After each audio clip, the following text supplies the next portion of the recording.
Ciao ragazze e ragazzi, al Grande Fratello VIP è successo. Antonella Elia e Valeria Marini hanno avuto un forte scontro.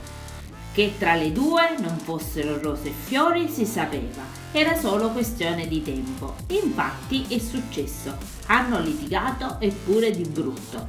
Antonella Elia, in preda a un attacco di ira, mette le mani addosso e la spinge colpendola anche al petto.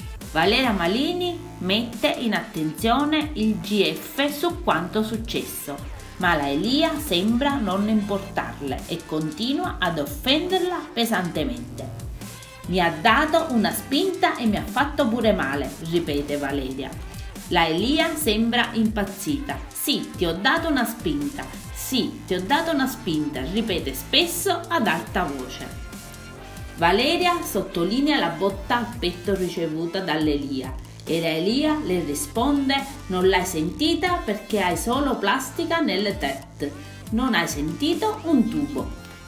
I compagni cercano di placare gli animi e Fabio Testi allontana subito Antonella Elia che non ne può più della Marini. Ragazzi, la botta c'è stata e come? Credo che adesso la Elia chiude veramente in bellezza questa avventura nella casa. Chissà se verranno presi dei provvedimenti al riguardo, visto che la Elia è la cocca di Alfonso Signorini. Vedremo in puntata cosa decideranno e se attenzioneranno questo caso. Staremo a vedere. Commentate pure, io adesso vi saluto e vi aspetto al prossimo video. Bye bye!